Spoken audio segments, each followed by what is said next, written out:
Welcome to Candyman, a podcast where we're going to please ask you to put down your books of the blood because we're not talking about that. We're not talking about the source material for the Candyman movies. Instead, we're talking about Sweet Tooth, the show on Netflix, and reviewing a piece of candy. I'm Alex. I'm Justin. I'm Pete. And this episode, we're going to be talking about episode 6 of Sweet Tooth, Stranger Danger on a Train. And then later in the episode, we're going to be reviewing one of my favorite pieces of candy, Twizzlers. So stay tuned for that. Very excited to talk. We've certainly teased this pretty hard on the podcast at this point. Indeed. What's the Twizzler slogan? Makes mouths happy? Is that right? I don't know. Is that true? I remember some commercials like that. Yeah, make mouths happy. Alex, are you saying you like to make mouths happy? I do. It makes my mouth happy. Let's hold that for the end of the podcast. In the meantime, I just try to whet the old appetite, try to get a little, moisten up the mouths, as you say. I mean, listen, Twizzler. like you said, Twizzlers are work. So I'm excited to really get into it, get to work here on the podcast, talk about the candy, talk about this episode of Sweet Tooth. Now, spoiler warning on, we're going to assume that you have seen this episode 6, but a very brief recap overview of what happened in case you have forgotten if you're listening to this later. This is the episode where Gus, Jepperd, and Bear take a train to Colorado. They meet an old football friend of Jepperd's, run into some trouble with the last men, and then eventually shut it down and move on and actually get to Colorado, bringing them together, potentially, probably, with Aimee's storyline. Meanwhile, Aimee has to evacuate the zoo as the last men have discovered it, so the hybrids get out of town while Aimee hangs back with her gun and gets ready to fight. And over on the old Singh front, Singh and Rani lie to Abbot and say they have a cure for the sick. Abbot believes them, brings them to his stronghold, and they're going to have to figure out how to cure the sick in a very quick period of time. But that's calling your shot. I appreciate that. Just like put the carrot in front of you and let's go. He's close. It's not like he's starting from scratch. Yeah. He's got he needs some juice. He needs some hybrid juice. Yeah, he's got a book with some ideas in it. He's basically got the cure. It's basically done. That's how they cured COVID, I believe, right? They came up with the COVID vaccine. Mm-hmm. Just some juice in a book. It's sort of funny that you say that, but they sort of did that. They were like, hey, we need these now. And they were like, okay, here we go. And sort of, that's what happened. I'd like to start by talking about the amazing, beautiful shot that we start with here. I like this kind of opening. Pete's film school. Plus it was like this beautiful opening shot and then the silky undertones and the voiceover guy just coming in and setting the table for us. That's the funny thing about starting an episode. You got to start it with a shot that really draws the audience in, and that is the way you take your shot. When you're a narrator like I am, you only get to talk. You don't get to be a character, so I really gotta leave it all on the voice. Here we go. Here's my voice. What do you think? I was thinking about this too much since our last episode, but what do you think James Brolin knows about Sweet Tooth? Nothing. He doesn't need to know anything. All he needs to say is like, some stories start at the beginning. I guess all of them. Well, here's another piece of the beginning of this here story. And like, that's sort of, and I love it. Like, this is not a shot. We're having some fun, it's great. It's very like. Just gets me all ready for the action. He's great. I just would love to interview him and ask, so what do you think about the character of Gus? And he'd be like, the character of who? Yeah. The what now? Why does he need to know? He's Antlers. doing his job. Yeah, his voice, his narration is sort of like putting on a warm wool sweater where it's like really cozy but just a little itchy. You're like, oh, come on. Don't you dare say it's a little itchy. It's a little itchy because it's a little bit on the nose. It's a little bit, but it's very comforting. It really gets you ready to sit down and hear a story. Exactly. I definitely spend a lot of time listening to his narration thinking, does this make sense? I don't know if this makes sense. 100%. Yeah, that's the itch. You're glad he's there. You're glad he's there. So yeah, it just starts with it's like train, just the classic, you better run, you got to make it. Well, what did you think about the drone on the ground at the same time? There was a drone lying there sort of sparking and sputtering a little bit. What do you think's happening with that? Well, I think that's a real metaphor for like, the Drones. future of yeah, exactly. Like, are we that broken drone just spinning around? You know what I mean? Smart. Like, Wow, you truly are in film school. so it's just, I liked it there. I thought it was a fun. Plus, I hate drones, so I wish I had broken that drone. Do you feel like that drone was what got the beautiful shot that you were talking about, Pete? Yeah, And then it just happened to crash onto the screen. it just happened. That's a real mess up if the camera got in the shot there. Oof. Center of the shot. I mean, I think it's like maybe Gus and crew are being watched a little bit. And maybe their journeys being clocked, not just by James Brolin, but by some other more nefarious people. Oh, you think James Brolin is watching it from his home in the sky? Yep. Yeah, exactly. James Brolin is the ultimate narrator, God himself. Wow. My That's good narrator. stuff. Yeah, so they're very dramatic of making the train, because that's what I was worried about in this episode. They're like, oh yeah, we're going to go this part with a train. And they're like, it's not a stop. And I'm like, how the F are you guys going to jump on a moving train? I thought that was great. I love that sequence so much. This show is really suckering me in, I've found, just in terms of the pacing and the way that things are shot, because there is no world where Jepperd is not going to make that train. That's just not going to happen. But watching that scene, I was like, oh man, they're going to pull away and he's going to be on the track. He's going to be. Well, let me be honest. It looked like he was not going to make that train. It looked He's like a big man, and that train was going fast. We got back up the truck a little bit here. Gus jumps back up the train. Great. Jumps on the hook and then swings perfectly into a perfect pile of toilet paper that just happens to be on a train. While you're mentioning that, yeah, I thought it was cool. Well, because here's what I loved, how all the stuff on the train were like what we had for supplies for COVID. You could see the toilet paper, massive amounts of toilet paper. I don't know if you noticed in a lot of the shots when they were hiding, the hand sanitizer. Like, I thought that was motorcycles again. Of course, everybody. Choco Rockets. I got Choco crates Rockets. of Choco Rockets right at the beginning of COVID. We better be able to see Alex. what a Choco Rocket is, because that looks.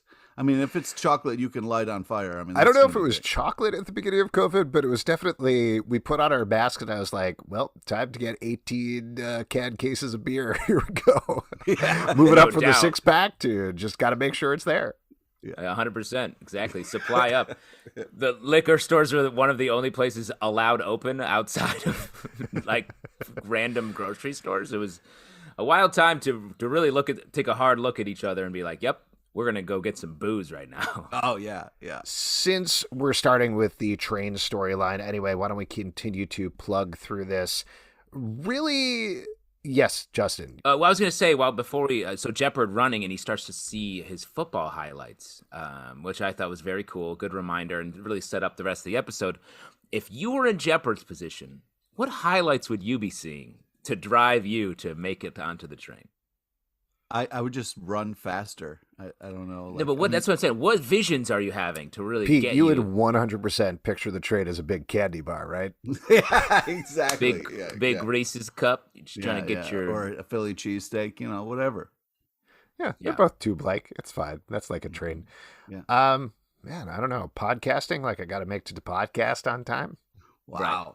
You get your snowball mic is just right there at the end. You got to dive for it. Yeah. How about you, JT Sis? I don't know. I was used to tear up the ultimate frisbee field. Pretty intense, pretty stereotypically, almost a human cliche, you could say. That I did that, but yes, I went to a white guy at a liberal arts college getting into ultimate frisbee. Yeah, I guess that's pretty standard. Well, talking about this moment, and this is jumping all the way to the end of the episode, but I loved how those shots of Jepperd on the football field paralleled the way that and set up the shot with Jimmy Fatman Jacobs fighting the last man at the end. Dude, just such a doing it with the train going through the tunnel, the lights flashing in exactly the same and way. the announcer voice. Ladies and gentlemen, great. Fatman Jacob. Great. Just so good. And just the connection, this episode, or at least this part of the episode, was really about Jepperd, both him really finding his heart again, like finding the heart he probably had as a football player that made him this amazing football player that everybody loved. He finds that again with getting Dog back for Gus, with standing up to the last men, and really inspiring Jimmy to do the same thing by the end. And I loved that it was sort of a swerve that you didn't have Jepperd doing that again, but that he passed that on to Jimmy, and that was the last thing there, that they have this connection. They're sort of very similar people, but on different parts of their journey. I thought that was really lovely. You're fast forwarding through a lot of amazing moments. When Jepperd sees the dog through the window and goes, like, you gotta be fucking kidding me. I lost it. I was like, oh my God, he's gotta somehow get that. Like, Were there middle parts of the episode? Because I only watched the beginning when Jepperd got on the train and he had the football thing, and then I skipped like 30 minutes in there and then went right to the end with Jimmy Fatman Jacobs. It's actually wild that I got any of the subtext there. You watch this every episode on 8x speed, so it's really hard to pick out the detail. I'm just saying, like, that. Everybody's talking very fast and the music is crazy. I think I got it, though. I think I got the gist of it. I had just meant, like, it was some real nice beats. No, I know. We should, like I was saying, we should talk about the whole storyline. I just thought this parallel was really nice there. That's all. Okay, I see. I agree. And to sort of take the whole thing as a whole sequence, like, this was about Jepperd, and it was about him coming to terms with the two sides. All the episodes so far has laid out these two sides of the person, the like rough exterior and sort of the soft nougat center that we've talked about a lot. And this episode, he sort of has to hold them both at the same time when he's dealing with his old friend. And we get to see how much he's changed and deal with it directly, which I thought was great and really sets us up for the last couple episodes, where we get to see him as this whole person act on the new man he's become. Well, and it also shows off to Bear as well, which is a big deal because Bear and Jepperd have not trusted each other at all. And you can see at the end, Bear yells at Jepperd and says, "What are you doing? You're really screwed up here." And then when she sees that he has found Dog, and that's the whole point of it, Bear completely reevaluates what she thinks of Jepperd there, which I thought was a nice dramatic thing. Yeah, and then later Jepp is like, "Hey, if you want to roll with us, that's cool with me." I mean, I got very emotional during this episode. It was really I will say it was a very Pete LePage moment when Bear saw Dog on the other side of that door, and he was like, "Oh shit." I was like, that is exactly what Pete would have done. And Pete would have done the same move to get It's Dog. just great because he knows he has to get that fucking dog. That, like, he got the Colorado moment, like, hey, we made it. We got the kid to forget about it for a second, but he saw that fucking dog, and he knows he can't just leave it. Like, I also like the fact that he's not good at subterfuge, that he goes in there, he's a big lies man. Terribly. yeah. I liked his lie though. He's like, "Yeah, there's a leak up here, gas leak. Yeah, don't come up here." It's very Han Solo in A New We're Hope. doing great. Like, how are you? Doing great. Great. Everything's fine. Just fine. How are you? Another thing that I thought was really nicely teased throughout the episode, and is I know I'm overemphasizing this, but I really feel like a sucker watching this show because it's getting me at every single time. Like, I do not see this stuff coming. They're playing the I Spy game. They see the escaped zoo animals. And of course, it sort of feels like, oh, that could be anywhere. You know, yes, zoos everywhere probably let animals go. And I didn't immediately connect it to Aimee's zoo in my head. Yeah. So then when at the end, when we had that moment where Gus says, "I spy with my little eye," something that starts with an E, and it's the Essex County sign, and you realize, okay, they are going to Aimee's zoo. All of these things are coming together in a really big way. They got me. They suckered me. Really? Wow. Yeah. I'm surprised. I can't say enough about Jimmy. Like, the fact that Jimmy's like, "Oh yeah, Grogu," and they're like, "What do you mean?" And he just looks at him like, "Oh, what do I mean?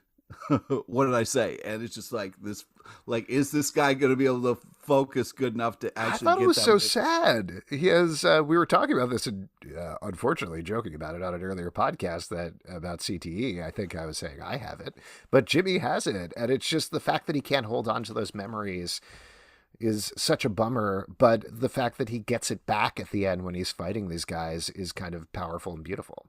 Just the him whooping ass was just so great to see. It was just really fantastic. It was one of those moments where I was like, does he really have to sacrifice himself here? Isn't there a way that he could have just left with them?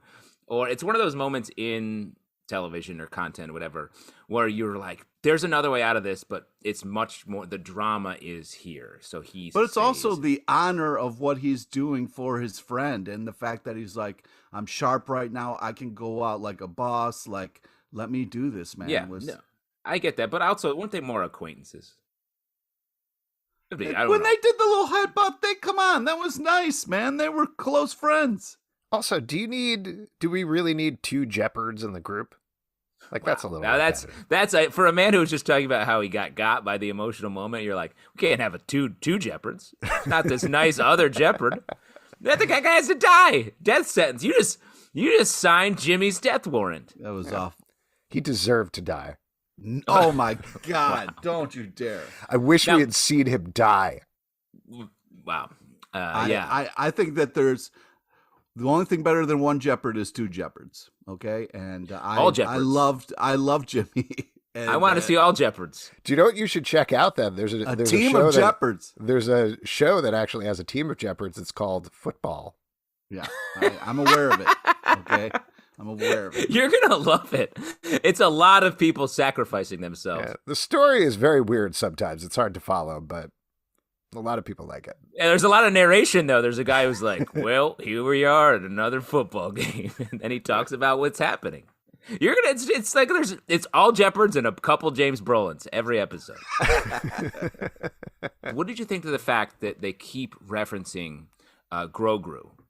Like the obviously Yoda from the right, Yoda, exactly. They're going to get Grogu. Like, is that what sort of synergy you think is there? And can we have a cuter like Gus? Talk about 2 Jepperds. We have Gus and Grogu. Do you think Gus is the Grogu of the show, or is Bobby the Grogu of the show? Don't bring up Bobby. Me, Bobby. Stop it. Oh, Bobby. Really, yeah. Bobby's entered the stream in the 4th rectangle that we have here. Bobby podcast. Oh, my God. Bobby. Stop. Bobby, what's your take on... No. Bobby's sick of cancel culture. Oh, my God. Mom, come for Bobby. No. Oh, I knew it. Bobby, where were you on January 6th? Bobby at Capitol. Oh, my God. All right. This guy's trouble. Get out of go watch the zoo. Me shout through ARC mail slot. It's great. This will age well. Yeah, this is gonna really. Yeah, I just think that the stuff on the train. It was nice to see that like Bear got a moment with Gus, and just was. I think it just builds the relationship better, and I was glad to see it. And then the fact that Jepp and Bear made up is great for the team moving forward. Here's the thing that I've been kind of scared to say all podcasts, because I know Pete is going to yell at me about it. I love this episode like I love every episode of this show. This is the one to me that felt like table setting a little bit. It felt like moving the chess pieces around, and I like middling. Yes, a very middling episode. It just between what was going on the train, what was going on with Aimee, what was going on with Singh, it was a lot about moving and getting people to different places, which I understand could be a thematic thing since they're dealing with the train. But at the same time, there wasn't quite as much plot movement as there has been in previous episodes. So while I enjoyed it, I thought it was a beautifully shot episode. It got me emotionally, just like everything does. It still was a lesser episode of the series for me. I hear you in that it didn't really stand alone. It didn't. How dare you? It was Don't really hop on the shit train with him. Sorry, I landed on a big old stack of toilet paper, my friend, on the shit train. I think the arc of the episode is built around Jimmy, but I agree with you. It wasn't enough to be like, this episode is this.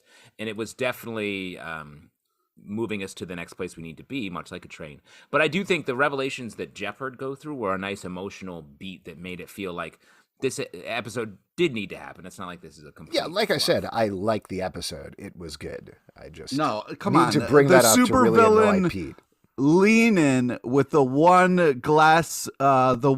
sunglass flip. I mean, come on, that's worth the episode alone. I mean, that was some real shit right there. I mean, come on.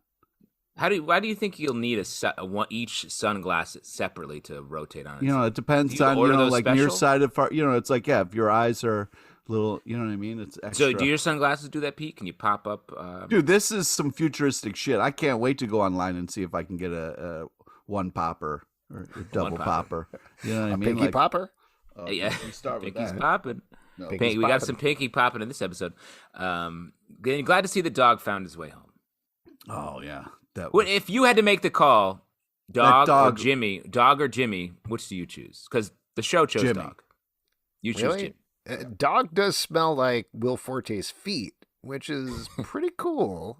That might come in handy later. Mm-hmm. What you're forgetting is we don't know what Jimmy smells like. We didn't identify. I wanted at the end James Brolin to come on and be like, Jimmy smelled like a old package of Cool Ranch Doritos. Oh man, you're never gonna see those again. I wish to smell like that someday. You probably do. Stick with the lifestyle you have, Pete. You're going to be there very soon. All right. Let's talk about Singh, since you brought up Abbott in this storyline. A lot of this is about Singh and Ronnie. And like we've been talking about, I was certainly thinking about what we talked about the last episode. Ronnie is ruthless. She's reckless. She don't give a fuck. Well, she wants to survive. She has the survival instinct that Singh doesn't have in the same way. And he certainly is relatively good about thinking on his feet and lying about this cure once she sets it up. But the actress has this great look when she realizes that Abbott is going to leave them to die anyway, where she suddenly shoots out, no, what about the cure? You're not going to get the cure. You'll never get the cure. Yeah, it was... and then what was tough was seeing them fight a little bit. Like Ronnie and Dr. Singh kind of fighting, and it was heartbreaking. But then it was real nice, when they sat next to each other on the bed there and made up. And made out? Made up? Just hoping I didn't up miss and out, anything. I always say. Yeah, you don't. Did you miss something in the episode? You saw the same thing I did. It's easier to make up than make out than make up. I found. Just if you're talking about. Wait, how does that go again? Definitely make up than make out. Don't make out than make up. Okay, is what I hope to teach my children. But this episode really made me think. At this point, is Ronnie just playing Singh?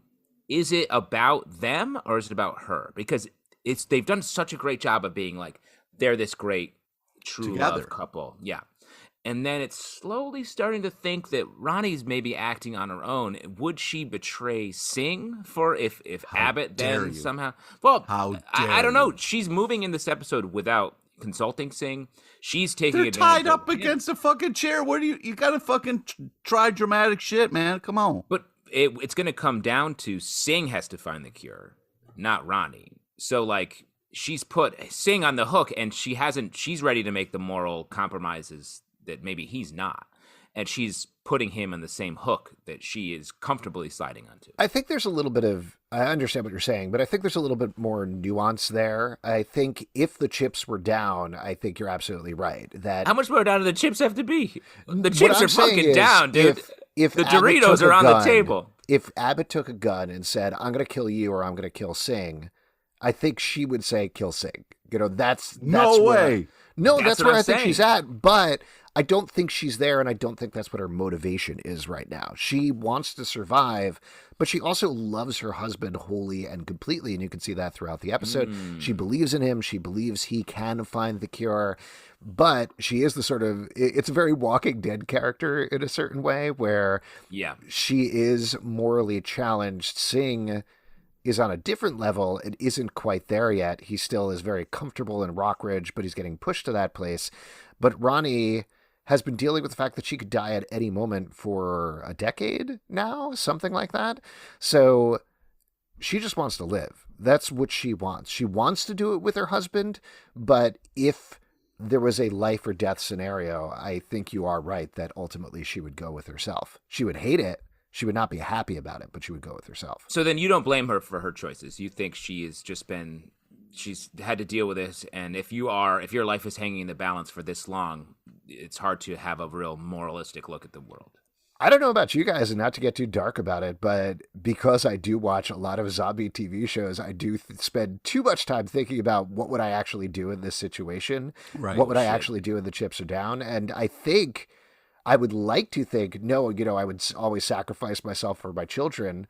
but I think you don't actually know until you're in that scenario, to be perfectly honest. As I've been in that scenario with you, and you push someone in front of a truck to get out of the way to save yourself. Yeah. This is you would throw those kids. Yeah.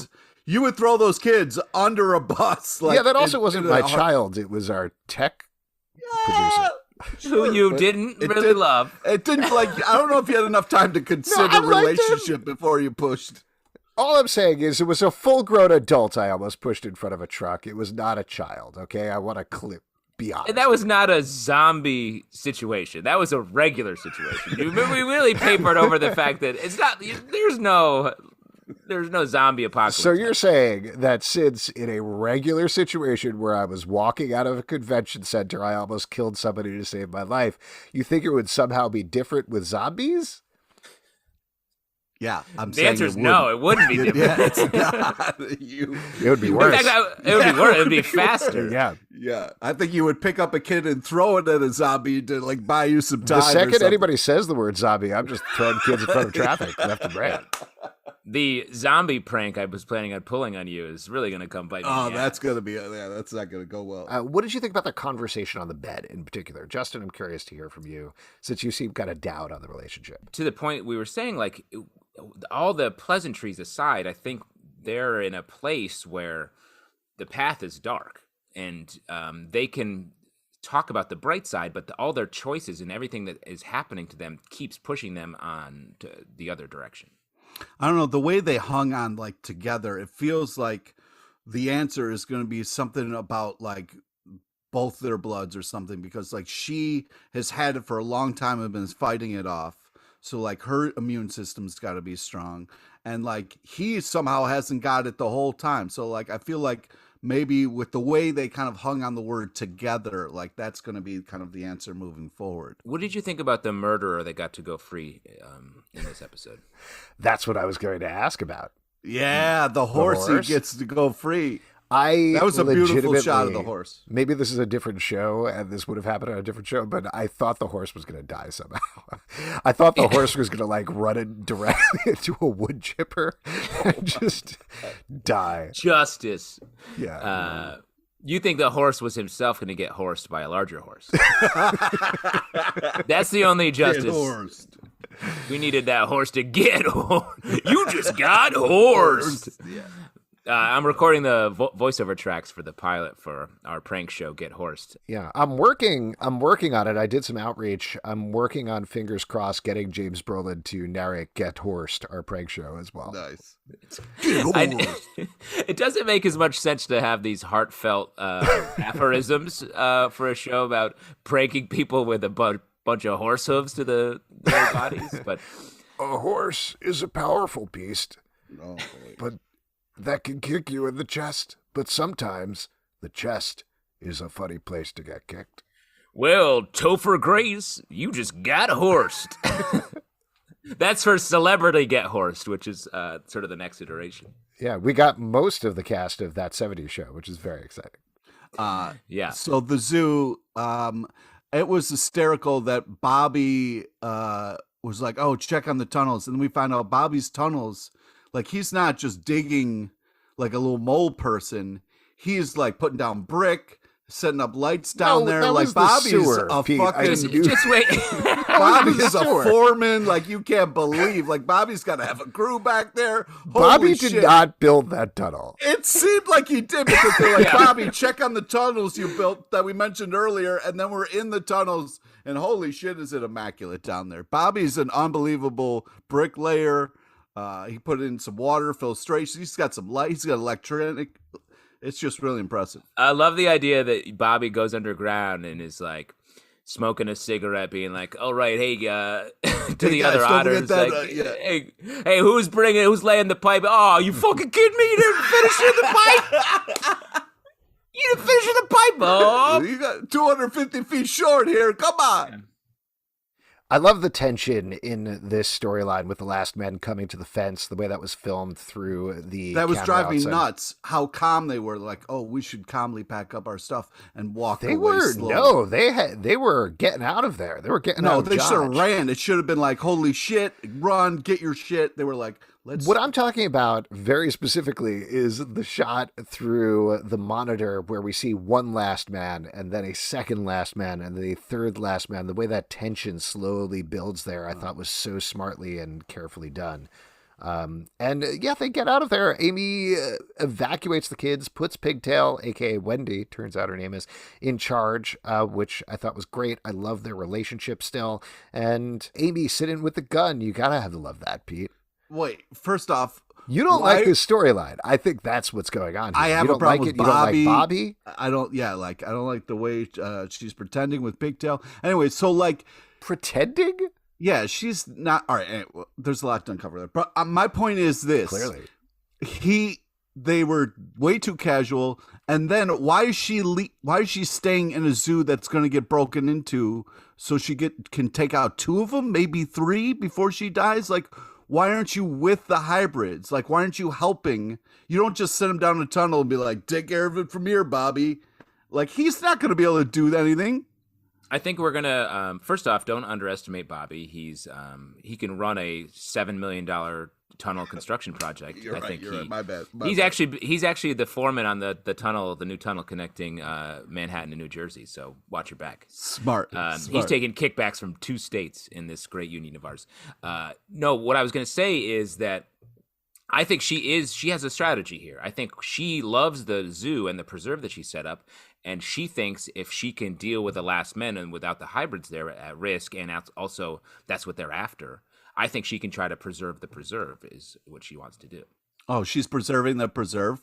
Yeah. To make more preserves. She's doing the same thing that Jimmy did in the Gus storyline, is she's staying behind to potentially sacrifice herself to protect the things that she loves. And the same thing the horse did, which the horse gets out and escapes in the Singh storyline and eventually is going to come back and kick Abbott in the chest. Nice. I can't wait for that. If that happens, oh my God, I would lose my mind. Maybe the real sweet tooth is the horse. Maybe the real sweet tooth is the horse. Get horse. It's called peanut butter tooth. Well, let me say, while we're back on the horse, it is interesting to me if the horse is a symbol for the Singh storyline. The horse killed Nancy and gets to run free. Like the horse went on the morally dark path, killed a human, and gets to run free. I don't know. Yeah, you're right. That horse is a villain on the loose at this point. Did you guys? Who knows how it's going to come back? Has anyone really done autopsies on people that died from the sick? Because I think the pinky is just someone being like, "Oh, is that a horse I feel near me?" It's a horse sensor. A horse. Horse. Yeah, exactly. It's the last protection. M. Night Shyamalan produces Sweet Tooth. It's a horse sensor, and the sick, it's a hoof to your forehead. Watch your back, or else you're getting horsed. Did you guys like the League of Your Own nod in this? Oh God, what? There's no crying in the apocalypse. You know, like there's no crying in baseball. There's no crying in the apocalypse. And Jepperd, straight-faced, looked at a deer kid and said, "Buck up." I mean, come on, what was that? That was really a line? That's really what you're going to say to a deer kid? You're going to say, "Buck up"? That was insane. Why don't we move on to the candy review portion of this episode? And as mentioned before, we're going to be talking about Twizzlers. Very exciting. Wow, you got the big bag, Justin. Big bag. Well, I had to go to multiple stores, and I almost only had Twizzler bites, but I ended up finding a big bag that was dusty. I had to blow it off like an old tome. Oh, I love the smell of Twizzlers in the morning. Oh, here's the thing that I'll say about Twizzlers. They are, first of all, my go-to movie candy. Mm-hmm. Just because they last for a while. Like you get a package. I don't. Red Vines you can use as a straw. Twizzlers a little too thin. No, you bite off each end. What are you talking about? They are my go-to movie candy. I love them because they last a while. They don't tear up your mouth like a Sour Patch Kid. Yep. I honestly sometimes have had them, like, when I go to a movie theater late, I've had them, they straight up been my dinner. And I love them. They're my favorite movie candy. The rest, every other kind of Twizzler other than the basic Twizzler sucks. Like, straight up is awful. Yeah. Mm-hmm. Well, it's because Twizzlers, it says on the package strawberry. What is this? No. Twizzlers are Twizzler flavor. There's no... If someone was like, what is this flavor? I'd be like, there's no strawberry in this. No, it's like wax and some the best kind of perfume wax. or something. But it's very good. I like it. Like you were saying a couple episodes back, Justin, it's definitely like work. But I think that's the thing that I like about it. It's not just popping in your mouth and it's going down. Yeah, you want to work for your candy. Yeah. I don't even know if you guys, do you guys agree with this? That like, we got the, the basic package that comes with, 10 of them, and you got the big sack. Those are both good. Even the Halloween ones, the mini Twizzlers. Yeah, mini Twizzlers are great. Oh, I was going to say they're not even as good. Like, there's a difference. They're a little harder. Exactly. But Twizzlers, good candy. I love fucking Twizzlers. They are a great good. I'm going to take that out of context. Yeah, I'm going to take that literally. You guys are assholes. They're a great go-to. Hole's pretty tidy, Pete. Also, like, if they can get hot, so they don't melt like chocolate. They last. You get 20 of these fucking things in a package. It's fantastic. It's a whole meal, or it's light if you want it. You can rip them up. There's no wrong way to eat them. It's just a classic candy that is a good time, and they always taste the same. It's strange to me that there is a freshness quotient to Twizzlers. Unlike most candy, I feel like once you open the package, the other ones do sort of get stale. And this makes me think, like, what is this? What is this? You gotta eat it fast. It's like waxy, ropey substance that... You do. You're absolutely right. You have about a day to eat the Twizzlers tops before they go bad. Pete, are you eating 2 at a time right now? Yeah. That's weird. What's the rush? They're not going bad right now. Like I was saying, part of the joy is that they take a while. So I like to last. What I also like to do, which is probably very gross, but when I get towards the edge of the package, when I have the last 2 or 3, I like to suck on them a little bit and let them dissolve. Oh my in my God. mouth. What the fuck? Gross. Sucking on a Yeah, Twizzler? dude. Sucking on a Twizzler? That's weird. That's That's a new weird. audio cue. Sucking on a Twizzler. I also like Twizzlers. Twizzlers was one of the few candies we had in our house because my mom likes them. Pete, now you're eating 3 at a time? What is your rush? They're so We good. don't have to finish the package by the end of the podcast. I'm so, chasing a candy high. This is a good candy, and the smell of Twizzlers is synonymous with going to the movies, I feel like. Because I do think, just whether you get them or not, the movie theater often smells a little like Twizzlers. I don't know why. Is that something that Twizzler pays to pipe in?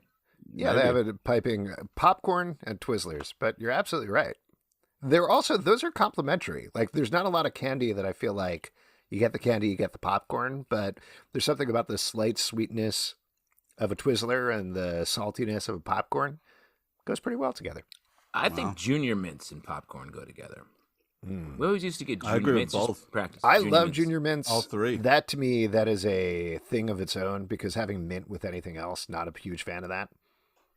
You know, the candy that I was obsessed with when I was growing up, peppermint patties. Ooh, really? I thought you were going to say Rolos. No, too hard on the teeth. Oh, I love Rolos. Peppermint patty, extreme. I'm kind of surprised. I think this is a rare triple agreement on a candy from us. We all like Twizzlers. That puts it near the top, I would say, in contention for the Syrup Cup, the award that we're going to give for the best candy at the end of the Prestigious podcast. award. 2 more apps, 2 more candies. It's very exciting. We're going to have to see what happens. And for all of you out there, you can support our podcast at patreon.com/comicbookclub. Also, we do a live show every Tuesday night at 7 p.m. to Crowdcast and YouTube. Come on by. We would love to talk to you about Sweet Tooth or candy or whatever you want to talk about. It's all good. iTunes, Android, Spotify, Stitcher, or the app of your choice to subscribe, listen, and follow the show at Comic Book Live on Twitter, comicbookclublive.com for this podcast and more. Justin, you better eat all those, man. Garbage. This is trash. Pete, you are now eating the package. Stop eating the package, Pete. That's disgusting. Just licking the inside. See if I can get any more. While you're at it, quit sucking on that Twizzler. Your mouth's happy enough.